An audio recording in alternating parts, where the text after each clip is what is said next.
Imagine stepping out on an ordinary day, sunlight brushing your skin and the hum of life swirling around you, when suddenly, reality ripples. The edges of what's normal fray, and out from those seams steps a figure so dreamlike, so profoundly odd. It's as if a fragment of night's most bizarre tapestry has threaded itself into waking life. This is the realm where grotesque monsters walk among us, surreal encounters that challenge the very boundaries of perception, blending the ordinary with the extraordinary, the beautiful with the hideous, the real with the unreal. Picture for a moment a quiet alleyway in the heart of a city. The world is drowsy, the air tinged with the scent of rain lingering on old stone. Out of that narrow space, a shape unfolds, a hunched creature, its skin limned with silver, eyes glittering with cold intelligence. Its limbs are too long, almost delicate, yet the very sight of it elicits a shudder, a primal recognition that something is not as it should be. Its movements are oddly graceful, like a dancer born from shadow, gliding rather than walking, as if gravity's rules bend just for it. People pass nearby, their attention folded into screens or conversations. They do not see, but you do. You see, and in that moment, you realize the fabric of your world is more fragile than you ever imagined. Throughout history, tales of monstrous beings have haunted the edges of civilization. In the corner of a farmer's field at midnight, there's the memory of something slouching through the corn, clawed hands dragging, mouth split too wide.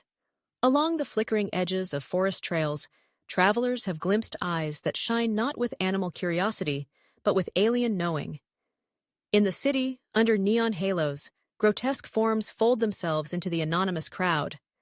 A commuter whose shadow twists in impossible ways, a woman whose hair seems to coil and wriggle as if made of living serpents, a man on the train with skin stitched in patterns too intricate, too wrong. What brings these beings to walk among us? Are they invaders from another reality, flotsam washed ashore by the tides of dream and nightmare? Or are they ancient spirits, grown tired of solitude and eager to taste the strange flavor of the waking world once more? Perhaps they are the projections of our own subconscious fears, conjured into shape by the fever of collective imagination. Whatever their origin, their presence is undeniable, at least for those willing to look beyond the veil of what's expected. Encounters with these surreal monsters are rarely violent. More often, they are marked by a dizzying sense of unreality, a brush with the uncanny that lingers long after the encounter has ended. Imagine, late at night, waiting at a deserted bus stop. The streetlights flicker, casting tall, nervous shadows. From around the corner comes a figure with a body made more of fog and angles than of flesh, with a mouth stitched shut and dozens of eyes blinking independently in the darkness. The creature sits beside you, silent and watchful. There's a kind of peace in its presence, even as your skin crawls with unease. When the bus finally arrives, the monster stands, offers you a slight nod, a gesture so oddly polite it makes you question the nature of monsters altogether, and vanishes into the city's depths. Throughout these encounters, the world does not end.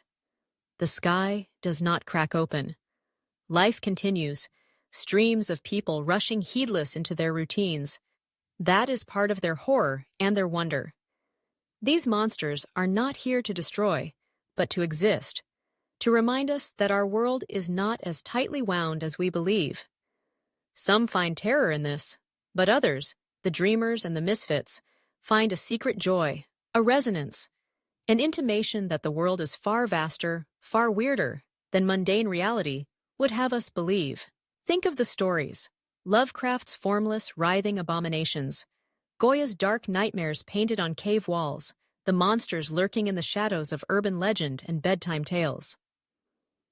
In every culture, there are accounts of surreal monsters, the Oni with their twisted laughter prowling Japanese forests, the croaker from Norse myth with faces that never quite settle, the hidden folk of Iceland, blending into the land but never quite one with it. Yet within all these tales, there is a thread of kinship.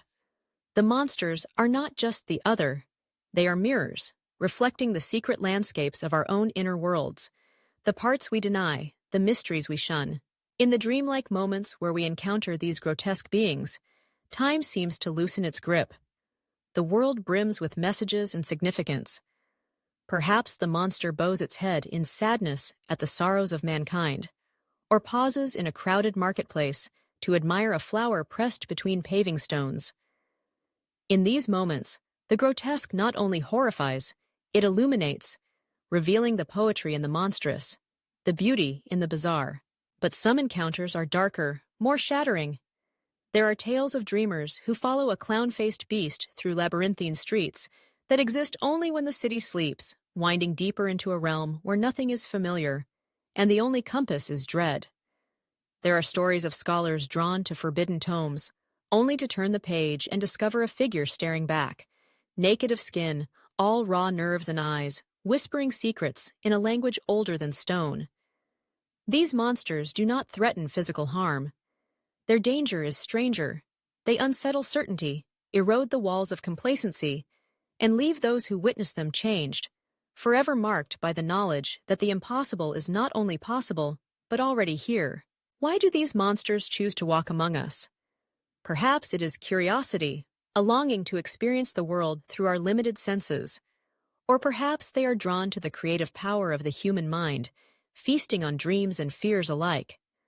Or maybe, just maybe, they are here to guide us through our own nightmares, to show us that what frightens us can also inspire us, that confronting strangeness is a path to understanding.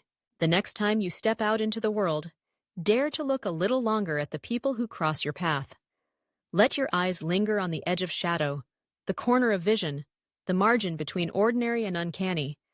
Is the tall man at the corner really wearing a hat, or is that a nest of writhing eels atop his head?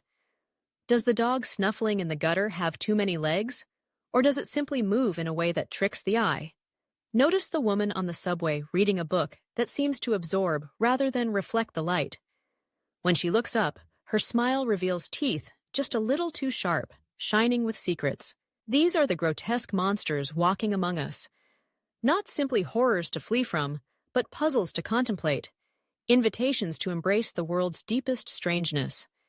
In their presence, we are reminded, the world is not finished, nor are we.